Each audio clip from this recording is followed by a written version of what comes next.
Hello, everyone, and welcome to Fan Sports Varsity. I'm your host, Frank Langella, joined by my co-host, Marcelio Langella.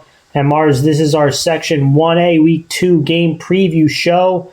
Obviously, it was a lot of fun having football last week. We obviously ran into some COVID issues in this class, but it's good to see the kids out there competing and ready for another week of football. Yeah, man. I mean, I keep saying this for every show. We have to be glad that we have the sport back and be able to just get on the field and enjoy some enjoy some football. You know what I mean? Like you said, it kind of stinks that when you lose out on a game. But you just have to make sure you enjoy every play you get. Absolutely. It's a very good point. And I want to welcome our audience to the show. We really do appreciate you guys tuning in. Make sure you guys check out the banner. Follow us on Instagram. Follow us on Twitter. Go onto the website. And if you are watching this on YouTube, give us a thumbs up on the video. Subscribe to our YouTube channel, as we're going to be producing content all season. And hopefully things grow into the future. But Mars, let's get right into it. I know there's been some questions about our reaction show. Make sure you guys follow us on Twitter. That's where we give the reactions to the games. This is kind of strictly, and we'll talk a little bit of former games, but this is strictly to go over the next week's games, right? So let's dive into it, Mars. On the slate of games that we have, we got Harrison at Pelham on Friday, Eastchester at Greeley on Friday, Lakeland at Yorktown on Friday, Walter Panis at John Jay Cross River Friday, Tappen Zee at Beacon on Friday, Brewster at Somers Friday, Mahopac at Clarkstown North Friday. Obviously, Clarkstown North was supposed to play Nyack, but we had some COVID issues, so that game was changed. Rye at Sleepy Hallow on Saturday, and Clarkstown South at Spring Valley on Saturday. And Mars, we're going to choose about, I think we're going over 5. Yeah, we're choosing 5 games. One of our most prominent games that we want to focus on, including our game of the week. So let's start it up, Mars. The first game, I want to talk about Tappen Zee at Beacon. Tappen Zee 0-1 at Beacon, who also is 0-1. And these are 2 rebuilding programs, but I found this to be 2 younger teams competing against each other. I found it to be interesting. Tappen Zee is 3-1 in their matchup with Beacon since 2004. They have won 3 straight against Beacon, including a win in 2011, which was the last time they played, so it's been a while. Tappen Zee lost to Clarkstown South 20-12 in a tough, gritty game. Beacon lost to Brewster 46-0. So, they went up against the Brewster team and they got railroaded pretty much. Let's just be honest. But let's start with Tappen Zee, Mars. Offensively, they like to come out in the spread, 3 wide receiver looks, come out with an H-back, come out in 4 wide receiver looks. They'll even come out in some pistol looks. But I really was impressed by their quarterback, Seltzer. We know that he was a good athlete. He was at the wide receiver position, moved to quarterback. But I liked his ability to throw the ball, especially on the run. He showed some nice accuracy. He showed that he was decisive. He made some plays with his leg. They like to, get him on the rollouts like I talked about and flood the zone and run with them. And I think that's a pretty good dose of what they're going to do to Beacon as well. Try to spread him out and create some space. Obviously, one of their best wide receivers, Tarpey. He's one of the best wide receivers in Class A. He was a stud. He was a stud last week. He had 2 touchdowns. And he's going to be a handful for the Beacon defense. I'm expecting them to target him often. Defensively, Mars, you're going up against a spread look with a really nice quarterback in Commissar. So, you're going to have to tackle well in space. You're going to have to get penetration up front, which is what Brewster did to them. And we're going to see if Tappen Zee can do something similar to that. I was impressed with outside linebacker Sullivan, Mars. I thought he made some nice plays all over the field. He was very active. I expect him to be active again this week. Mars, what are your thoughts on Tappen Zee? Yeah, I mean, when you're looking at the offensive point of view, you really need to utilize your weapons that you have on your team, and you have to really try to spread out defenses and try to win those one-on-one battles. And you can definitely say that they're going to flood the zone quite often. I mean, they have the talent to kind of win on those matchups, and I think that they're going to try to utilize their speed. I mean, when you when you're running a spread offense, you try to kind of give a good matchup for your receivers. You want to try to spread them out as much as possible and really pull the secondary thin. And I think that's what the game plan is going to be. And defensively, you're going up against a very similar mindset of attacking the spread. So you kind of have to make sure, as you mentioned, make those plays, those one-on-one tackles in open field. And as long as you can limit the big plays, then that means you have a chance. Yeah. Moving to Beacon, Mars, they were, it was tough last week. They went up against a really tough front with that young offensive line, a lot of juniors, a lot of underclassmen on the offensive line. They struggled. The good news is they're going up against a inexperienced front in Tappen Zee. So it's not going to be the same caliber front that they faced last week. And it always starts with their quarterback, Commissar, who I think is a really nice young quarterback, 6'3" kid. Can hurt you with his legs, can hurt you with his arm. But he's going to have to create some easy completions. It was a struggle last week, like I talked about. Want to see some easy completions to guys like Shields. Be decisive with the ball. Make some plays with your leg. Try to lead this team. It's a team game, but you definitely need the big players to come ready to play, and he's got to be one of them. But I am interested to see this front, right? I know it was a struggle last week, like I talked about. What could some of these young guys do against another inexperienced front in Tappen Zee? So I'm looking at guys like Haight, guys like Bell. How do they improve as the season goes along? This is a good starting point. I think this will be a little more evenly matched, where I would hope to see them play a little bit better. Defensively, Mars, again, we talked about, they're going up against the spread with a speedy quarterback. They got to keep that quarterback bottled up. They're going to try to roll him out. You got to keep him in the pocket. You got to make sure when he runs that you got to tackle him in open field. And, I'm interested to see who's going to be matched up against their stud wide receiver, Tarpey, because that person's going to have his hands full. So I'd imagine they're going to dictate coverage towards him, which will leave one-on-one with other people. But I'm talking about these linebackers. They got to make a lot of plays in space. Guys like Hansen and Sellers, they got to be very active. They got to be sure tacklers. And if they can prevent the big play like you mentioned, on this side, Beacon side this time, they'll have a chance to win this game. And so, Mars, what are your thoughts on Beacon? When it comes to Beacon, you have to kind of go back to the basics, right? Especially when it comes to quarterback play. Give a lot of one-read throws, right? Keep it simple. Don't try not to overcomplicate things, especially where you need to have a bounce-back win, after a really a bad loss. And I really think when you slow it down a little bit and you make it a little bit easier for your quarterback to make his throws and make his reads, then life is easy. When it comes to the defensive point of view, like you said, you have to contain this speedy offense, contain the quarterback, contain him from doing those rollouts, because that's where he's the most deadly. Yeah. I mean, when he has a lot of power in his throws, he can really sling it, and you need to make sure you keep him under pressure, but make sure you try to keep him contained so he doesn't run. Yeah. Because that's just another facet that he can do. The matchup for me in this game, Mars, is the two experienced fronts against each other. I think whichever front can kind of dictate what's going on the offensive side and the defensive side, that team is probably going to have the best chance to win, because I think both quarterbacks have some skill. I think they have some skill on the outside that can make some plays in space.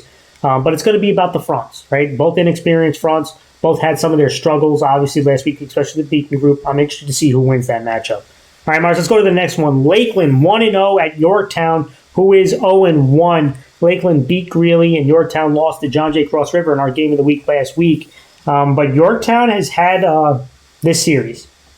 They're 6-1 versus Lakeland since 2004. They have won 5 straight against them, and the last time they played was in 2018, which Yorktown won that matchup. But let's start with the away team, Mars. Lakeland, offensively, they go into the spread, they go into the pistol. I really like the balance on offense they showed against Greeley last week. Obviously, we know about their quarterback, Santucci. He's one of the better quarterbacks in the class. But he didn't, he didn't blow the roof off the game. It wasn't a normal Santucci-type game, but he did throw over 170 yards. I thought the offensive line did a pretty good job. Not just run blocking, but pass protection. Well, they gave Santucci some time. But I did see some really nice throw to a guy like Mark Cummings, who had a ridiculous one-handed catch. That was, he made connected on some big throws there, and also to Mulhern, the tight end. I'm expecting to see the pass attack to pick it up a little bit this week, and they're going to need to. But what really surprised me was their run attack at Lakeland. I mean, Labriola had 111 yards and a touchdown. If they can get a consistent running game, they can definitely bring some balance to this offense, which will definitely open things up in the passing game. It'll make the passing game easier, but it's not going to be easy because they're going up against a real tough Yorktown defense. So my eyes are on this offensive line. Can they open up holes like they did last week? Can they protect the quarterback? Because it's going to be difficult. Yorktown likes to bring pressure. They need to win the trenches if they're going to have a chance. Defensively, Mars, last week I thought they did, they had some good penetration up front. I thought some of the key players on the defense made a lot of plays. Libretti had 14 tackles. Mulhern had 8 tackles and a sack. Even their defense, they were getting help in the defensive back. Scaldone, he had 6 tackles. Right, so you're going up against a tough rush attack in Yorktown. You're going to need a group effort. So you're going to need activity on the defensive line. You're going to need activity on the linebacker. The guys swarming to the ball, making a bunch of tackles, especially in open field, because I think the competition definitely jumps up this week, Pars. What is your thoughts on Lakeland? Yeah, I mean, when you look at how the offense is been playing, I mean, like you said, Santucci didn't have the greatest of games, but he's still a very talented player. He's one of the most talented in his position. And really the surprise of the week was definitely how Lakeland was able to run the ball. Yeah. And I think that definitely opens up the offense for them. Now, granted, it may not be as easy this time around, but if they can follow in that method of really controlling the line of scrimmage and really controlling really the pace of the game, then it makes their life easier when it comes to moving the ball down the field. Defensively, as you said, the key players made plays. I mean, that's the most important thing. And at the end of the day, they need to kind of win the line of scrimmage. They need to win the run battle and really bottle up Yorktown's rush offense. Because if they can, then it at least allows their offense to get the ball back and then maybe make some more points. Yeah. And going to Yorktown, Mars, offensively, obviously the big question is the health of their stud running back, Keith Boyer, who got banged up last week, didn't return to the game. If he's playing, it's obviously a huge boost to Yorktown. He's one of the best backs in the class, and we hope to see him very soon. But if he does not play, then it's going to take a group effort, right? It's a huge loss for Yorktown offensively, but it's going to take a group effort to make up for it. And it starts at the quarterback spot. Meyerless, the quarterback, young sophomore guy, but you can't leave it all on the quarterback. I know he tried to make some plays. There were some struggles out there, especially up front. But you're not going to leave a young quarterback on an island, right? But the young quarterback, what can he do? Take what the defense gives you, right? If you're throwing the ball, make decisive reads. Don't turn the ball over. And if you're running, right, get those hard-earned runs. Don't try to dance around against a speedy defense, right? Get as many yards as you can. And I think they'll be okay at the quarterback spot. But I'm looking at other guys to step up at the running back spot and at the wide receiver spot. One is running back and wide receiver McKnight. I thought he made some really nice plays on offense and defense last week. Look for him to get a bigger role if Keith Boyer can't go, to make some plays on both sides of the ball for Yorktown, especially on offense. And another guy, McCarr. He's one of their better players. So look to them to try to get the ball to him in space, whether it's running on the outside, putting him in the backfield, or throwing it to him on the edge and some quick passes. And let your best athletes try to make some big-time plays for you. I think that's the best course of action. The offensive line is inexperienced. It's going to be a growing process for them. So again, the offensive line, we talked about this on other shows. When you got one of your best players go down, everybody else needs to step up their game. And that's going to be the same thing for this offensive line. They need to rev it up a little bit. I know they're inexperienced, but it's going to have to be a quick growing process for this Yorktown offense. Defensively, Mars, I think they have a really tough defense. I think this defense can win them some games. They can rely on this defense to make plays for them. They'd like to bring pressure. I think they are going to bring pressure against Santucci. I think they're going to try to knock them down. They're going to try to create some sacks, create some big-time negative plays, because it won't be easy for Lakeland to run up the middle on them. I think the linebackers need to play big, and it starts with their linebacker Capelli. But I think the last few years, Yorktown has produced some really solid linebacker play and D-line play, and I'm expecting them to continue that this week. Mars, what are your thoughts on Yorktown? Yeah, losing out on one of your best players on offense is really tough. But as you mentioned, it means that everyone now needs to kind of step up their game. Yeah. And the big thing I'm wondering is which player is it going to be, right? You need to see who is a leader in the locker room right now that's going to really pull everyone together after a tough loss, after possibly losing a player or one of your key players. Someone needs to now step up and make the plays. Not saying it needs to be one particular person, but it needs to be a whole unit doing so. And it really starts with the offensive line. It also starts with the quarterback play. Defensively, like you said, the defense has really been driving this team going forward. The first week really showed out of what they can possibly do. And as you mentioned, they're going to try to bring the heat against Santucci. At the end of the day, Santucci is a stud. And if you give him all day to throw, or you give him time to be smooth in the pocket, he's going to torture you. And I think that they realize this, and they're going to send the heat to try to get him off his game. Yep. The matchup I'm looking for is Lakeland pass attack versus the Yorktown DBs. I think they're going to try to bring some pressure, Yorktown, and they're going to go into some man coverage. And we're going to see who wins that front. Those wide receivers one-on-one with those DBs. So that's, to me, is the matchup to watch. Going to the next game, Mars, let's talk about Rye at Sleepy Hallow. Rye is 1-0. Sleepy Hallow also 1-0. Rye defeated Pelham last week. Sleepy Hallow defeated Walter Panis. Rye is one of those teams that have owned this matchup as well, Mark. They're 11-1 versus Sleepy Hallow since 2004. They have won 4 straight. The last time they played them in 2018, they won that matchup. And let's start with Rye, Mars. And to me, I think Rye has produced another star. We talked about the quarterback play, all the skill guys they had.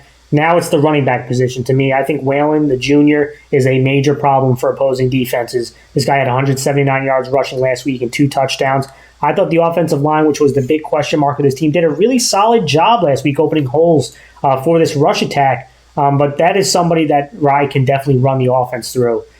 He is an absolute stud. But I do got to say, I was also impressed by the quarterback play. They did a dual quarterback tandem with Berkery and Kovacs, and they combined for 3 touchdown passes. 3 touchdowns total, excuse me. They brought a nice balanced attack to the Rye offense, and I'm interested to see if they do that again this time around. They try to bring some balance, bring in multiple quarterbacks, kind of different flavors, added defense.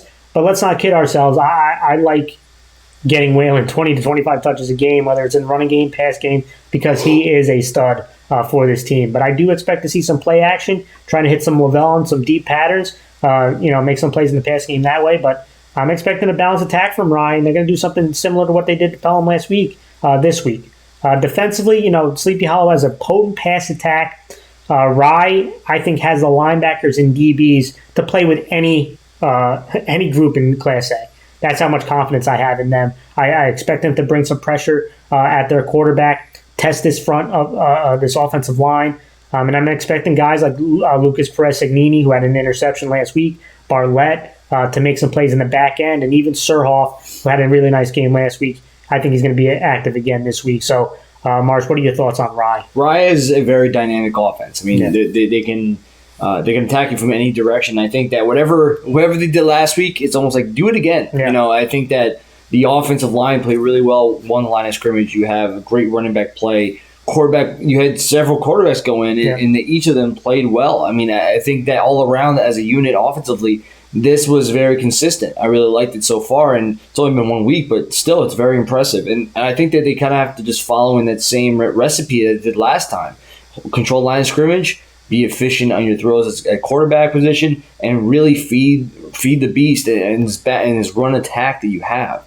Defensively, I mean, you're going against, like you said, a passing heavy kind of offense, and Sleepy Hallow has, and I really think that's going to depend on how your linebackers and DBs do it. And as you mentioned, Rye's defensive, back end, the linebackers and secondary can match with anybody, and I think that's kind of their bread and butter. I think if they step it up, their offense is going to get back on the field and they can score it. It will really a lot of times. Yeah, and moving to Sleepy Hallow, Mars, obviously the most impressive unit of this team is their pass attack, and it starts with their quarterback, Good. He's the captain of the ship. He had 248 yards passing, 3 touchdowns, including a rushing touchdown, so 4 total touchdowns.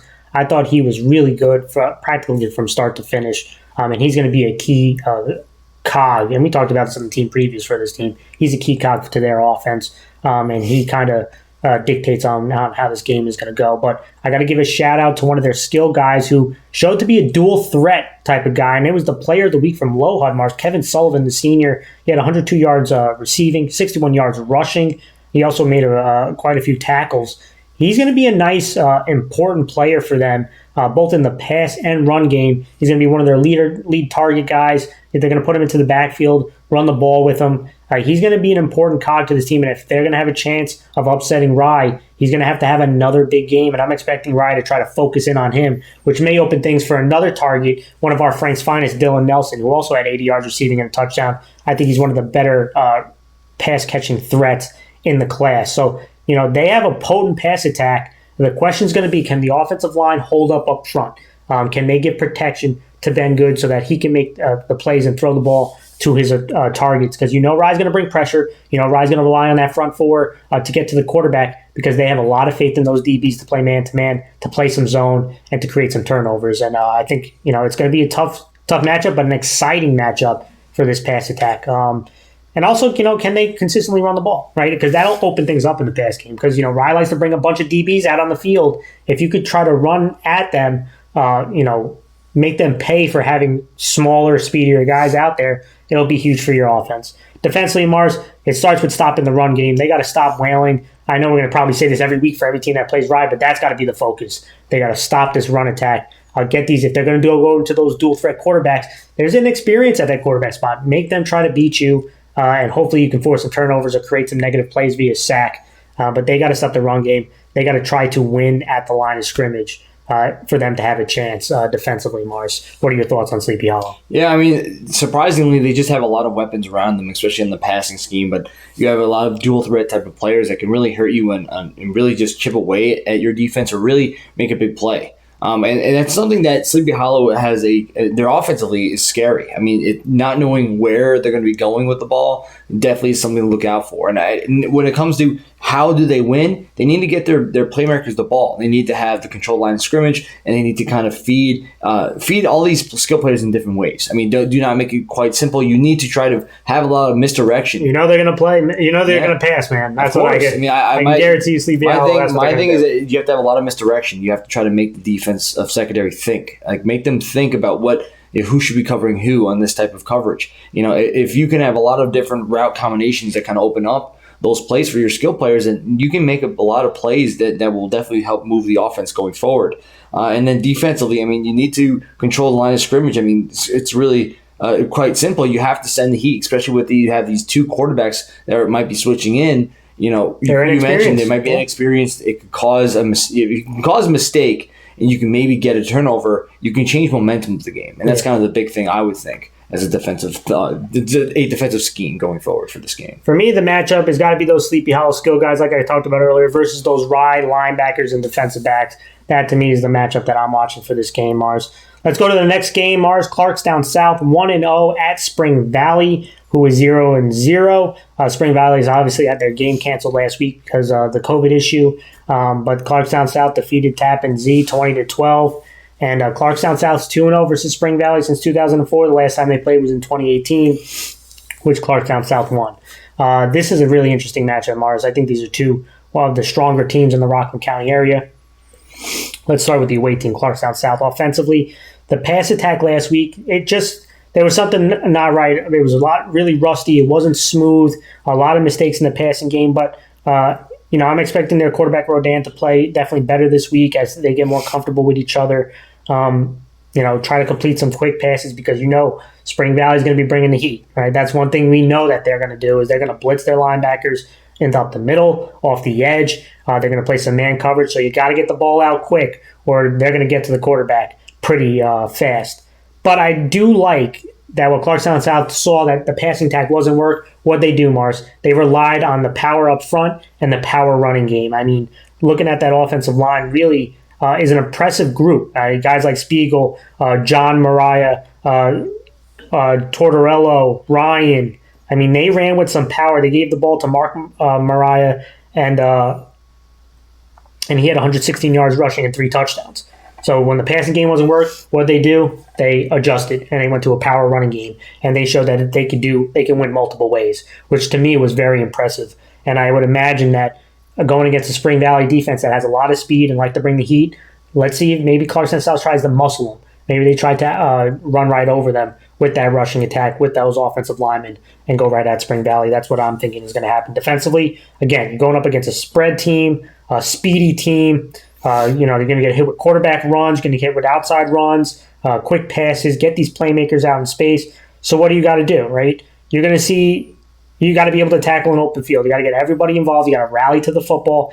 And I think Clarkstown South has a size advantage. So you need to dominate up front. You need your defensive lineman, led by Spiegel, to get pressure on those quarterbacks if they're going to consistently pass. And attacking on the edge, again, it's really going to put a lot of work on your edge defenders to make sure you don't break contain. Because if you do, Spring Valley can really hurt you. I'm interested to see the secondary against these skill guys. A lot of skill guys I keep talking about on Spring Valley has a lot of speed. A guy like Martin's out at corner, you're going to have to play some man at some point. You're going to have to play some zone. You're going to have to make some 50-50 plays. I'm interested to see what Clarkstown South secondary does against these skill guys. Mars, what are your thoughts on Clarkstown South? I mean, I really like the fact that they were able to adjust so quickly. I mean, that's something that good teams can do. I mean, the fact that you had a plan, it wasn't working as well as you thought, then you can just change up your whole scheme and be now a more dynamic type of offense where you can do multiple different things. And I really like that about Clarkstown South because I know that they'll go back to the passing and see how well it goes. I mean, like you said, it could be just rust. I mean, a lot of teams had that. You could see it right away. Yeah. But I think that definitely is a kind of bright spot. I mean, having both the pass attack available and then having the ability to just run dudes over is definitely a good thing. That's huge, yeah. I mean, so When it comes to defense, I mean, I really think that you need to set the edge. And this is a very fast team. You need to make sure that you bottle up any sort of outside run plays, because if you don't, you'll get killed, right? Yeah. And that's kind of the biggest thing that you need to worry about is making the open field tackles, winning the line of scrimmage, setting the edge, and lastly, stopping any big plays from happening. You need to play smart. You need to keep everyone in front of you, especially depending on the coverage, because they will fly right by you if you let them. And I think that's a very scary thing to go up against. Going to Spring Valley, I think they have one of the faster teams in Section 1. And they like to go fast. They like to spread you out, and it starts with their quarterback, Dylan Bellafleur, who's not a tall guy, but he is a baller. He makes some big-time plays with his legs and his arm, and they're going to look to attack the edge on this Clarkstown South team, Mars. Again, an athletic offensive line, not the biggest offensive line, but an offensive line that can move their feet. So I don't think it's going to be a muscle game. I think they're going to try to hit some big chunk plays on South and try to win with their speed and attack the edge on outside runs with the quarterback, with jet sweeps, with quick passes to the outside. It won't be easy running up the gut. It really won't with the size of the team. But I think Spring Valley has the capabilities to hit some really big chunk plays. And the biggest thing for them is to avoid negative plays, right? Avoid those penalties, avoid the turnovers, because if you can play a clean game, you have, I believe, a speed advantage that you can hit some big-time plays and score on some big, back-breaking 50-yard, 60-yard plays that I think Spring Valley has the capability of. Defensively, Mars, we know what that kind of game they play. They like to blitz. They like to cause mayhem. They like to cause penetration. The biggest thing to me is when you gamble, right? When you blitz, when you stunt, you have to hit home, right? Because if you don't hit home, if you break, if you get hurt with misdirection, if you miss an open tackle, that's when the other team can really hit home run plays on you, and it could be back-breaking for a defense. So I'm expecting them to bring a lot of heat, cause a lot of penetration. They got to make sure they finish the tackle. Another thing that's going to be interesting, Coach talked about it before the season. What will they do against a team that tries to overpower them? Right? Can they hold their own? They didn't do it so well last week. I think that's when the most they struggled was against power rushing football teams.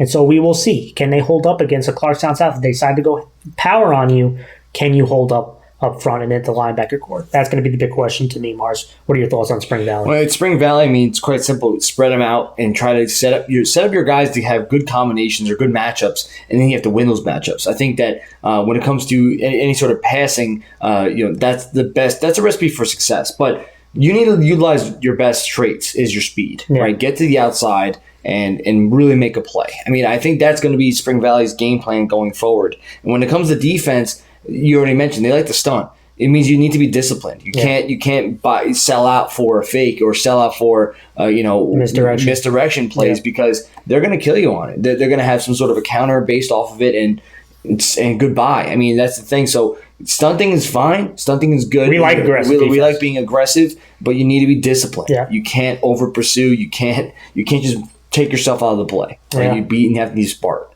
And to me, I think what's going to decide this game, because it's a nice mixture of speed and power against each other, is this Spring Valley offensive line versus defensive front seven of Clarkstown South. I believe that's the strength of Clarkstown South, and Spring Valley, if they can hold up front, I think they'll have a good chance to win on the offensive line. Mars, let's go to our game of the week. And this game of the week is Brewster 1-0 at Somers, who is also 1-0. And Somers has owned this matchup lately, Mars. They are 10-3 versus Brewster since 2004. They have won 4 straight, including a sweep in 2018. I think they won both games. Looking at the first week of the season, Brewster dominated Beacon. Somers dominated Mahopac. These were two teams coming off impressive victories in week 1, going up against each other, a bit of a league rivalry against each other. I hate calling rivalries when one team owns, though. So I want to see, can Brewster break this trend? Can they get back on winning ways? So let's start with Brewster, Mars. Offensively, they ran for, I think, 300 yards last week. I was really impressed by the offensive line. They moved people. They created a lot of open spaces. And Rhodes, their running back, was explosive. He was a playmaker. He's a guy who can hit those home runs. I think he had an 80-something yard touchdown and like another 45-yard touchdown. He's a home run hitter. Once he gets in space, he has the speed to bust the game open. But I do not think it's going to be as easy to run the ball this week against this tough front seven of Somers. So what can they do, right? Try to beat him on misdirection. Try to get outside of him. but I believe the game is going to go into the hands of their young stud quarterback, Chris Donahue. I think that's the best course of action against the Somers team, is to try to throw the ball at him. So I'm interested to see, what does he do with the bright lights in front of him, Mars? Can he make some big plays in the passing game? Can some of these skill guys beat one-on-one coverage, beat zone coverage, be smart, savvy route runners, and create some mismatches for their young quarterback, to make some plays? We're going to see. I think that's going to be the biggest dictator on offense. Defensively, Mars, Brewster's front seven is strong. I mean, they caused a lot of mayhem for Beacon last week. It's led by their stud defensive end, Milano, Mars, but he's not alone. Guys like Borsari, guys like Costales, their linebacker like Rienzi. They have a bunch of dudes that create a lot of issues up front. And they're going to have to rely on that front seven, because they got to stop a stud running back in Kaiser, who a couple years ago as a sophomore, he kind of owned Brewster. Right, so I'm interested to see this rematch with Kaiser versus this front, a really good front.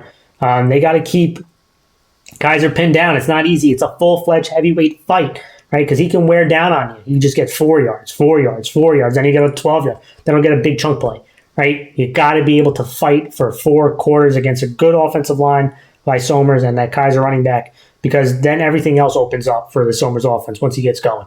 Then you see Casa get on the edge, whether it's play action, whether it's quarterback runs. So that's what they got to do. They got to bottle up Kaiser, and then they got to prevent those edge defenders. Got to prevent the quarterback from getting outside, because he can really hurt you when he has that run-pass option, and he has the ability to do both. So I'm really interested to see that. I'm expecting them to run out of their 4-3, 8 guys in the box, especially when Somers comes out with a tight end.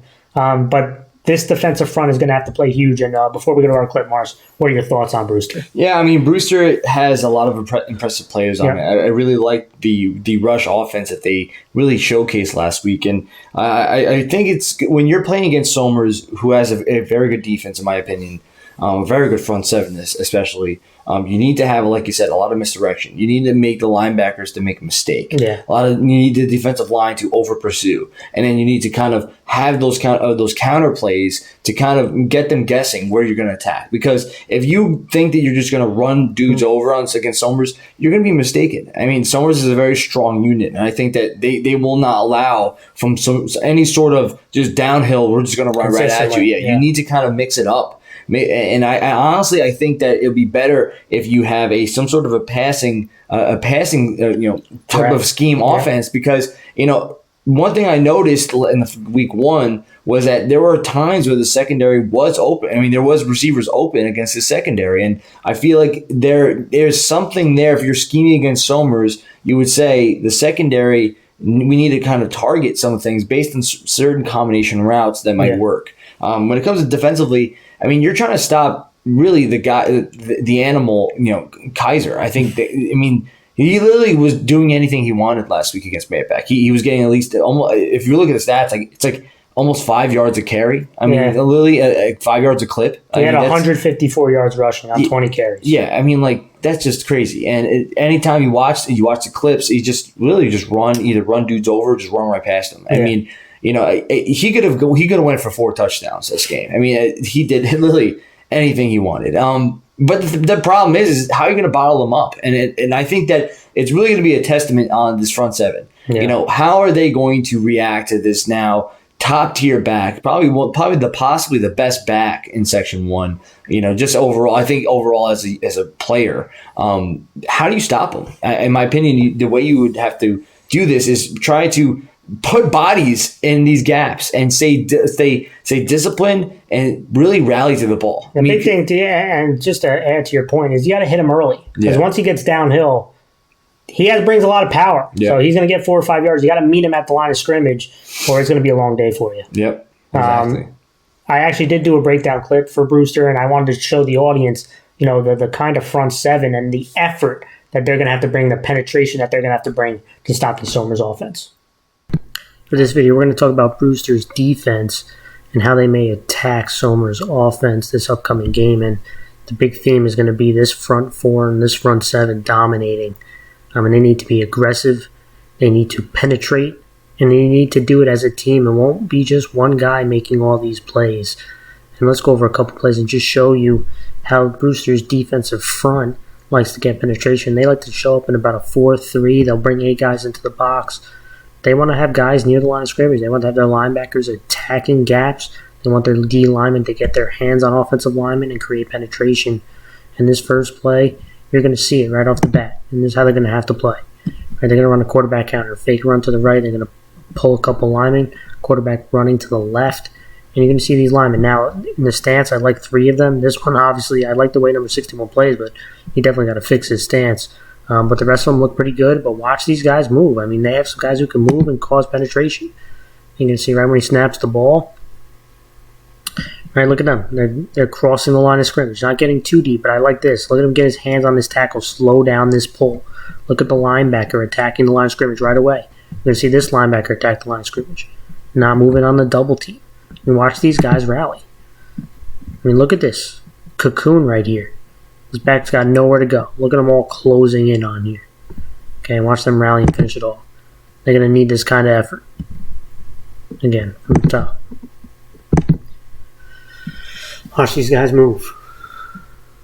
It's going to take a team effort. It's going to get everyone being aggressive, attacking the football. So another play. Okay. This time, 8 guys in the box. But similar 4-3 look. Right? Same play. Quarterback counter. They're going to pull linemen. Watch these guys penetrate. Watch all these guys right here. And this is actually a pretty good block on this good player right here. But look at the rallying backside. Again, getting his hands on the lineman. I want you to focus on this guy. Getting double team, not moving off his spot.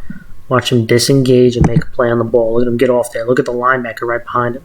I mean, every single play, these guys rally. That's what it's going to have to be. Against Somers, you're going to need guys rallying to the ball. You need to be attacking, penetrating, getting on the opposite side of the line of scrimmage. Especially in those wing T offense where you got linemen pulling, down blocking. Got to create penetration. Finally, let's wrap it up with this. They got one stud superstar player at the defensive end spot. I like the front overall, but this guy, Franco Milano, is the engine of that front. And it's because he can beat one-on-one consistently, and he can make big-time plays. Watch him move. Again, this is a pass rush. Look at him. Just flies right by, forces a fumble, big-time sack. This guy's a game wrecker. He can do this at any moment. And he's going to need to make some big plays in this one. And final time. It's big time. All right, Mars, let's move to Somers. And offensively, we talked about it. It starts with Kaiser. He had 154 yards last week, 2 touchdowns. I'm expecting to see another heavy dose of Kaiser up the gut and off tackle. They actually did a nice little mixture of hitting him up the gut, hitting him on down plays, but also giving him a little bit of pitch sweeps, which was I thought was pretty interesting, and we're probably going to see more of it. But once they get him going, that's when it opens everything up. And that's where Kasau really hurts you on those outside runs, play action pass. And then you can run those sweeps and those counters with Deegan. You can, again, throw those play action to your tight end or Laysetter, excuse me. But I got to say, with all these weapons, with Kasau, with Kaiser, with Deegan, I was really impressed with the offensive line. They dominated up front last week. I thought they were really good up front. And you mix a good offensive line play with these backs, and that's how you get 4 to 5 yards a clip. Right? It's just they just wear on you. It was like body punches. You didn't get consistent chunk plays last week, but what you got was a good old-fashioned fist fight, and Somers was on the winning end of it most of the night. Yeah. And so that's what they're going to try to do to you. They're going to try to beat you up. They're going to try to wear you down. And you saw towards the end of the game, that's when the big chunk plays started happening, is because the defense got worn down. So I'm expecting to see that. I'm expecting to see them, have a nice little balance of what they did last week with those play action passes, and maybe throw a couple deep balls to wide receiver Kapika, who he made that ridiculous catch at the end of the first half. But I think this is a game that Kasau could have another big game, because the focus is going to be trying to attack Kaiser, trying to bottle up Kaiser, which opens things up for everybody, including those outside runs.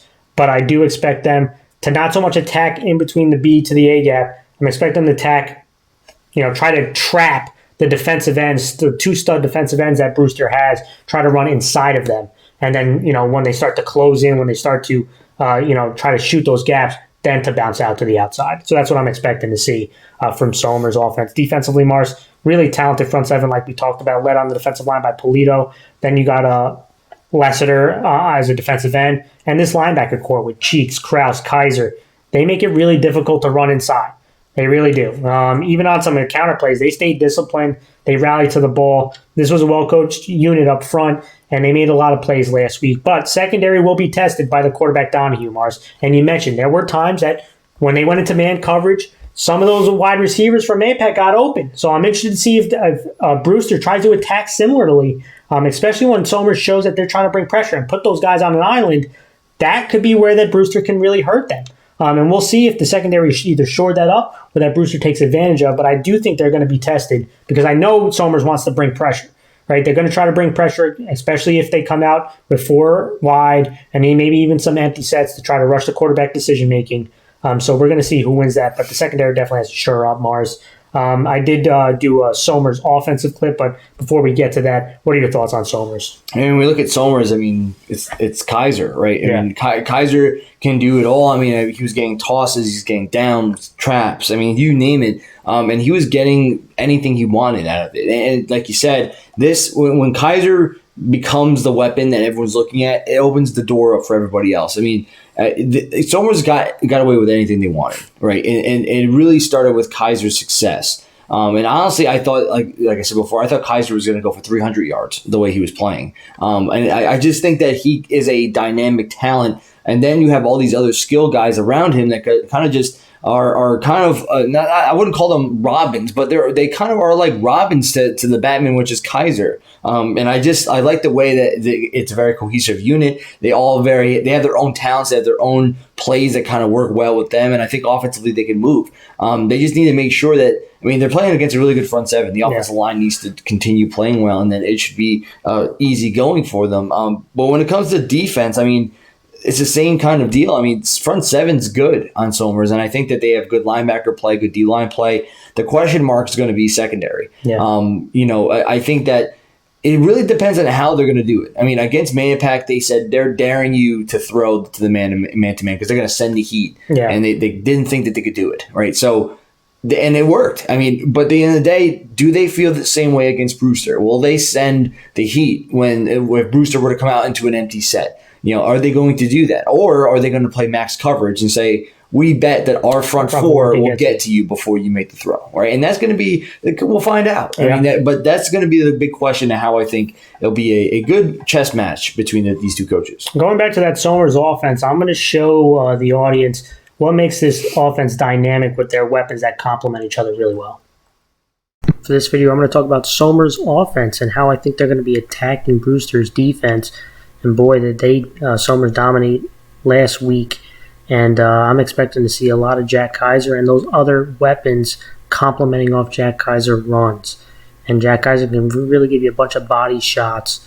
I mean, I'm expecting them to attack the C gap, the D gap, off tackle runs at the tight end, not just up the gut. But I think they're going to try to attack the edge of the defense.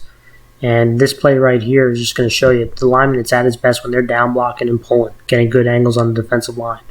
Watch them move bodies, create lanes. And if you don't get Jack Kaiser right away at the line of scrimmage, he'll make you pay. And we'll see that on this play. You see this often, not just on inside runs, but off tackle runs. Again, look at the blocking right here. Look at the work that these guys do and get a body on a body. There's a nice kick out right here. You give Kaiser a lane like this. Again, if you don't meet him at the line of scrimmage, he'll make you pay. And watch what he does right here. Here's the strength. I mean, that's how you finish runs right there. Again, from the top. Again, this wears on you as a defense. Watch these guys move. Again, it's a good job right there, getting a body on a body. And then now him, full head of steam, creates a lot of issues. Now, when Kaiser's done beating up on you, it really opens up the offense to everything else because defense is focusing on stopping Kaiser. Right? So on this play, they're going to fake a run to Kaiser to the left. And this time they're going to run a sweep to the right. They're going to pull both linemen. Now, I showed on the Brewster video of guys rallying from backside, penetrating from backside to make plays on the other side of the line of scrimmage. But Kaiser puts a lot of pressure and forces defenses to keep an eye on him. Look him fake the run to the left. Look at these D linemen. They don't have their hands on the linemen. They're not following the linemen because they're focused on Kaiser. This opens up the outside run away from him. And you see that. There he is out there. Again, nice kick out block right here. But look at this seal. You got a big guy right in front of you ready to knock somebody's teeth out. And there you go. There's 11 yards. Nice run. Again, from the top.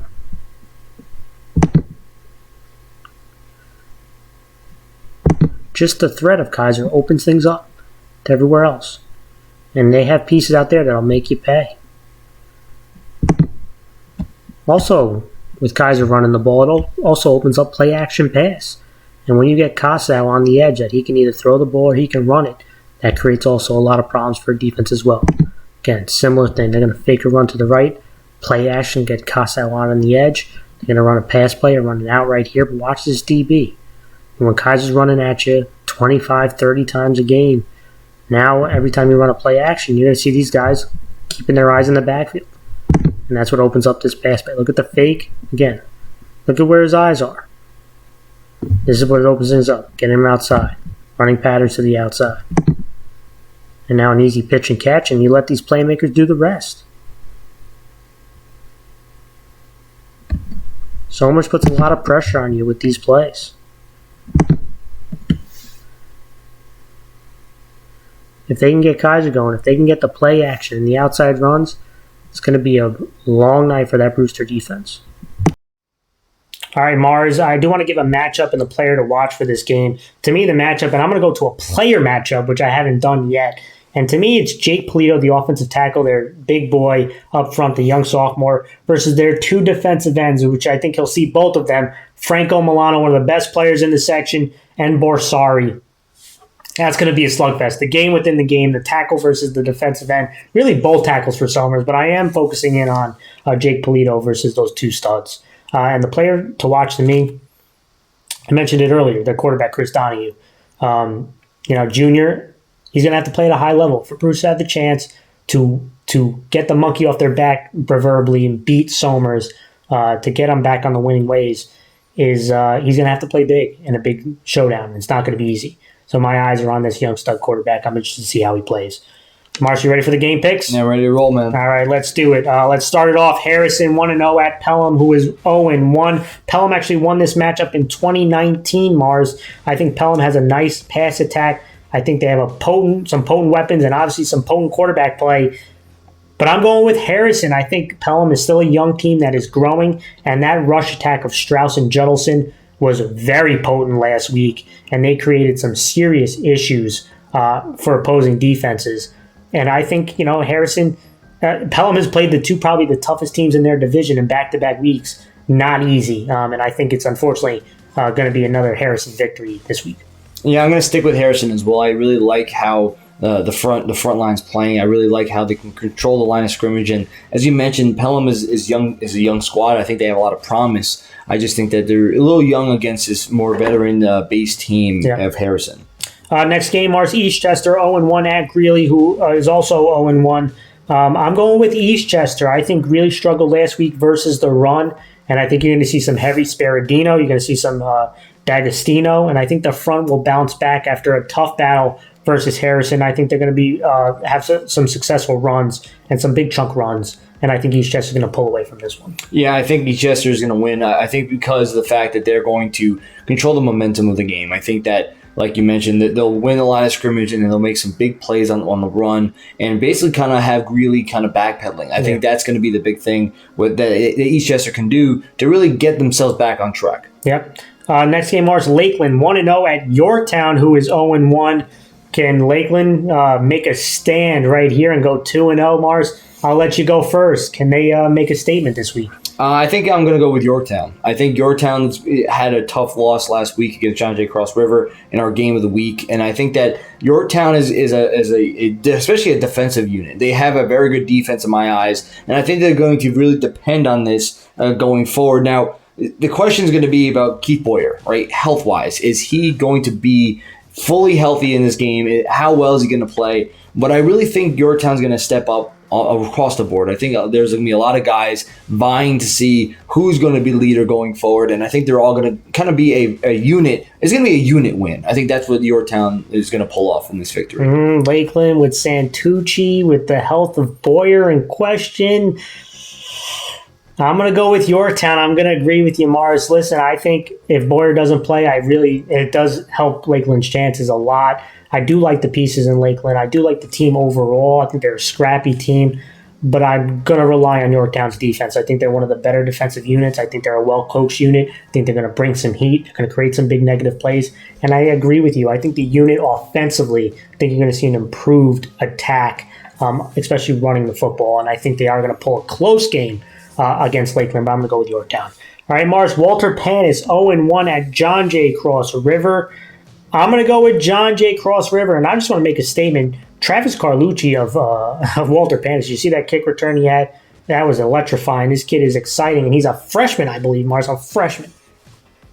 That's pretty awesome. I think there's a bright future. And Walter Panis, again, a younger group, new program, new coaching staff. I like some of the things I saw offensively. Defensively, it was a bit of a struggle against Sleepy Hallow. Now you go up against John Jay Cross River, who passing attack wasn't the greatest, but they were able to run the ball. It was definitely a slugfest, but they're going up against a very fast defense in John Jay Cross River, who shut out Yorktown.